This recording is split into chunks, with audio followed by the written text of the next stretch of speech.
One of the most effective things that you can do for your book before it even sees the light of day is to get it into the hands of people who want to read it, and they can help you. Let's talk about that in this episode of Horrible Writing. That will never work. You can't publish that. Seriously? Don't. Oh my God, that's another thing you can do. That's bad. You probably should find other hobbies. You ever learn how to spell? Stop. Be happy. Quit while you're Don't bother me. I've seen better papers. Do you really want to do And my third grade, give it up.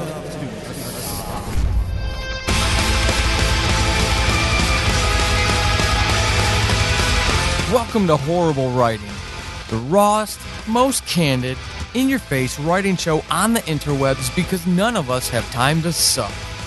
Let's do this.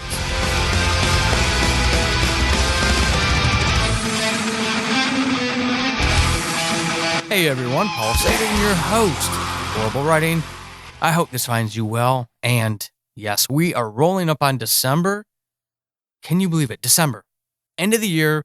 Time to start thinking about what we accomplished this year in terms of our writing.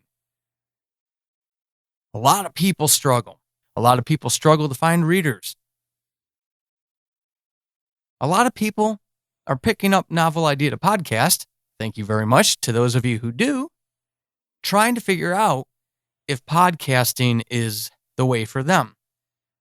They don't take no for an answer, and they go do some research to see if this is another channel to leverage to find an audience or a future audience for their books. And I love it. And I'm glad that so many of you are picking it up. Though it would be nice if more of you would take some time to leave reviews for it. Me and reviews. I'm going to figure it out one of these days, I swear.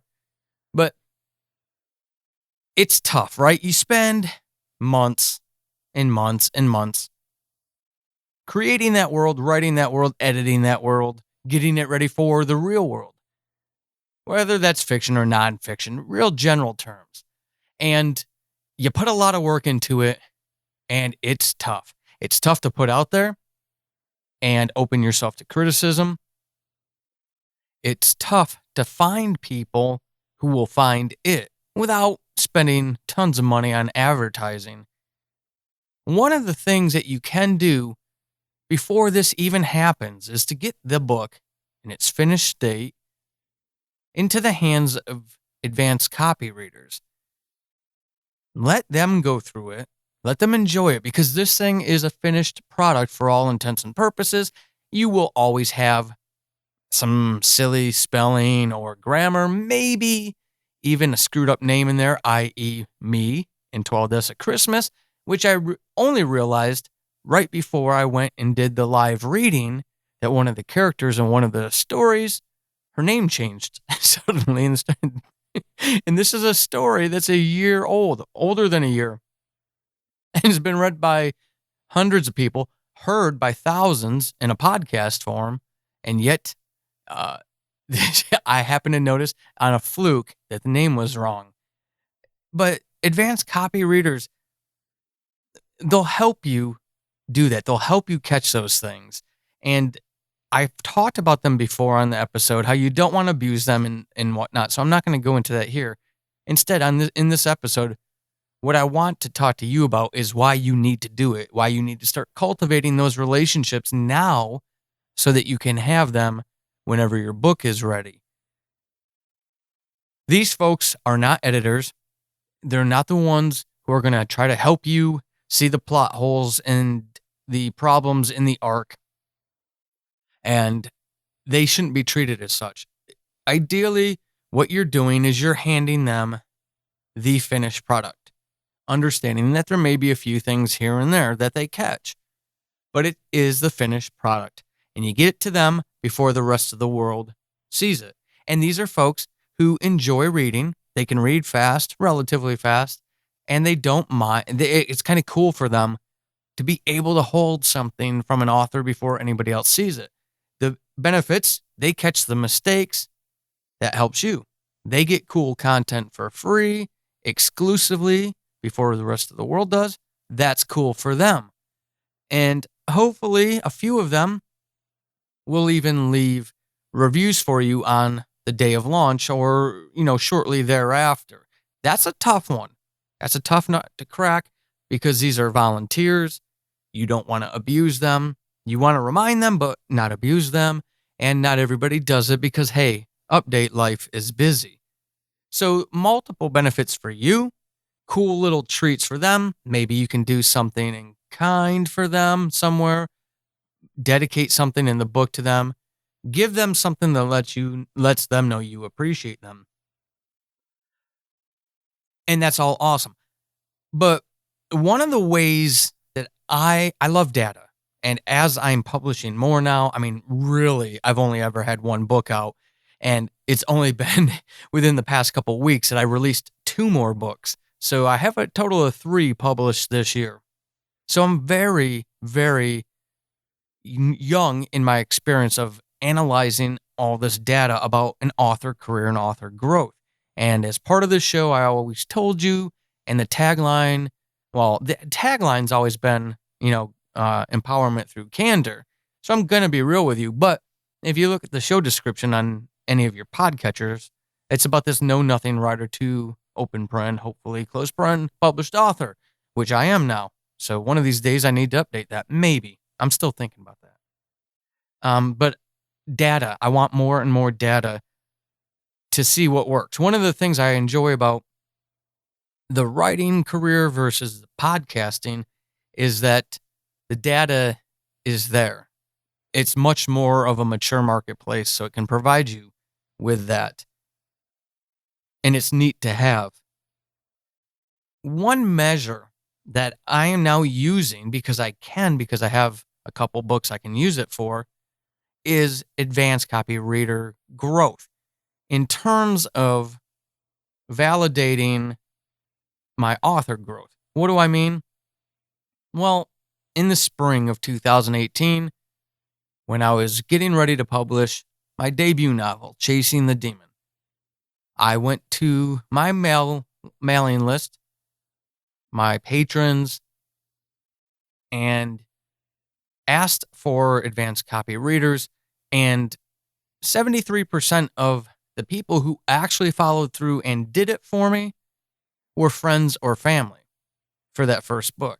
And we all know what happens when you have an emotional investment with your readership as an author.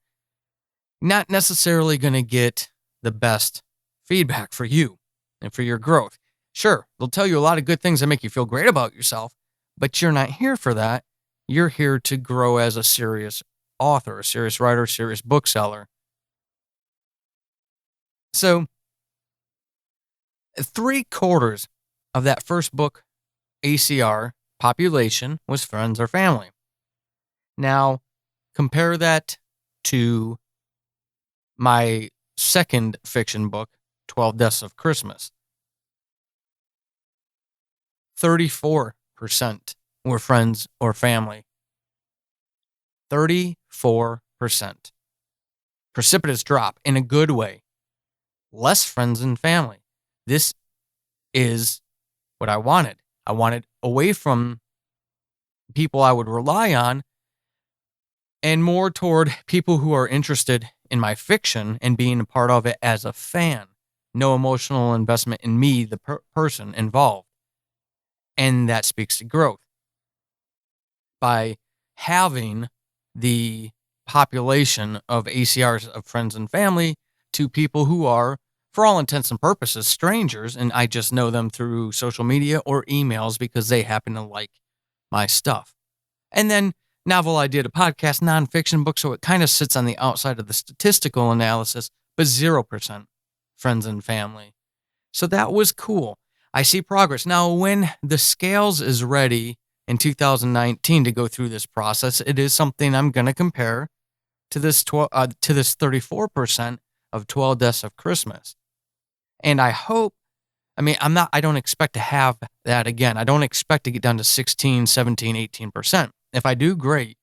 But I do want to see progress. I want to see it lower than the 34%. I'm not yet concentrating on how to build an email list bigger than I am I will at some point focus efforts on that. But for right now, it's not necessarily my top priority. I'm seeing it grow. It's doubled this year. That's great, right? Yeah.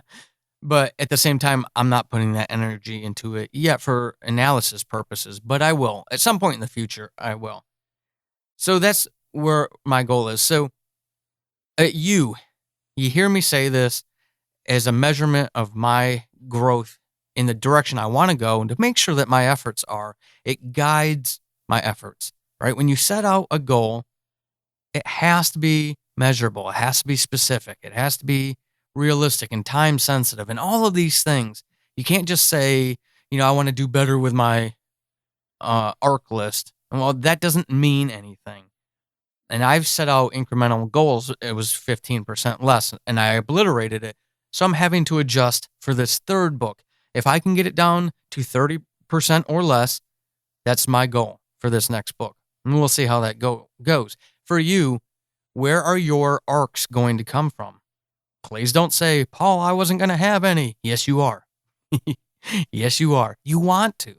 You want to make sure that you get one last set of dozen eyeballs, 30 eyeballs on your book.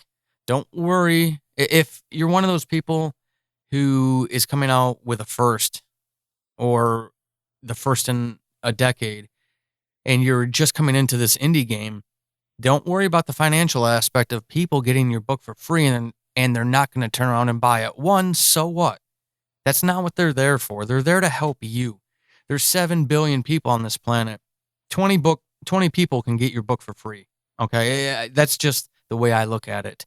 Because in the end, you win when those 20 people do, and their $2.99 that you were going to charge them for the ebook wouldn't have made that much of a difference in your life anyways. But boy, could they make a difference in your writer trajectory. They really could. So financially, it's not even an argument for me. Who cares? If you lose out on $100, $200, who cares? If you get a good number, a few dozen eyeballs, are you kidding? You're going to get all kinds of feedback back and catch those little things before the rest of the world sees them, and you're going to win. And then again, of course, if you do get 10 people as ACRs, great. Probably 2 of them are going to leave an Amazon review, but if you can get them to do that review on the first day, your book already rolls out with 2 reviews, looking a lot more legit than books who've been out there from small presses and indie published authors for years and don't have any. You already stand out just a little bit more, but that's what it's about, than everybody else because of your ACRs. Now, how do you find those ACRs? That's the thing. You got to feed people back to your newsletter. You got to feed people back to your mailing list so that they can be part of this. So you've got to give enough content away to entice and to attract, but also make sure that you've got that hook on the back end where you can get them to your place and signing up. Tease them, give them good content first. First and foremost, hands down rule, give them good content without asking for anything. Get people excited about your stuff. As you get closer is when you really want to start asking for those newsletter or those mailing list signups. Again, offering them a free story, free giveaway, a free hangout on Google Hangout, live stream, Patreon live video, whatever you think would work with you, your personality, and your capabilities. Do those things and only give it out to people who are signed up for that mailing list. Your patrons, whoever you're targeting, or a combination of both. So build up the credibility and the credit first, and then months later, come back around and start directing them toward a place where you have their information, where you can send them things. It's a reciprocal, hopefully positive relationship for all members, for everyone involved, where everybody gets something out of it. This takes time. So this episode will be coming out toward the end of 2018. Are you publishing in 2019? When? Do you have a mailing list? Do you have a Patreon where you're already starting to build a small pocket of people? Don't say that you just have, Instagram, Pinterest, Twitter, Facebook, and people are following you there. You need to be able to find those highly engaged fans. Clicking on your Instagram picture of the ocean shot you took takes 2 taps of my thumb and I move on. Sure, I'm engaging with that post, but am I engaging with you? As an author, with that book coming out, you want to be reaching those super fans, those people who don't mind giving you their email address so that you can directly approach them. It's a race to the bottom with this stuff. You get 100 people on the list, 40% open that email, right? So you've already lost the attention of 60 people. Not necessarily a foul. We're flooded with content to our email boxes. And then how many of them are going to read all the way to the bottom of that email? And then how many of those are actually going to click on that reply button and tell you, hey, I would like to read your book? And then how many of those are actually going to respond with the feedback that you need? And then how many of those are going to leave a review? It's a battle of attrition all the way through. It doesn't matter, honestly. Being reasonable, it doesn't matter if you only have onesies, twosies. The goal is to build that over time. Getting published is a long game. It should be a long game. Nobody's going to write the next bestseller in their first book. And if somebody does, in their first book, I should have said, but if somebody does, that's a 1 in a bazillion chance. The rest of us have to do this for the long haul. Do you have the long haul mindset? If you do, start planning for that long haul. You got a book in 2019, you got a book in 2020.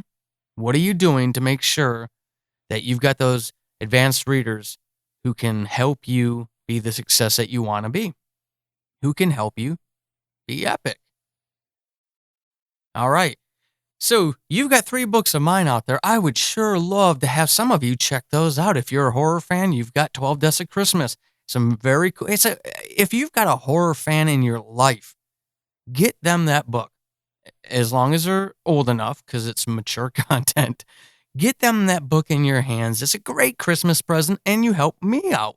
Hopefully, I'm doing enough with this podcast to help you, and I could use some help from friends in the community who do enjoy horror. Again, because it is pretty graphic, pretty gruesome, and it's definitely not for people who aren't mature enough yet. So be thinking about those, 18 and up crowd in your life and seeing what you can get for them. Novel Idea to Podcast, How to Sell More Books Through Podcasting is also out. So those of you who are writing and looking for another way to find fans, podcasting might be the answer. I believe it is. Getting into audio, learning it now, all kinds of benefits in the long run. So check that out as well for those of you looking at podcasting as a possible, even just a possible option. Instead of spending hundreds on a course, just go check out the book. Couple bucks, tons of information, and I believe that most of you will be encouraged, because I've been told by readers that it might have solved a big issue for you. And then, of course, if you're looking for a Bigfoot thriller from the first season of Subject Found, always got Chasing the Demon out there, my first novel, keeping it close to my heart. All right. I hope this has been helpful in giving you something to think about and add to that timeline of stuff that you've got to get done. I know it's one more thing that you've got to get done, but this is a critical thing for the long-term growth of you and your books. Until next episode, keep being epic. This has been Horrible Writing, and hopefully after this episode, you suck less than you did at the beginning. I am Paul Sading, your host extraordinaire. You can find me over on the Twitterverse at Writing Horrible and over at paulsading.com/horrible-writing. Until next time, suck less.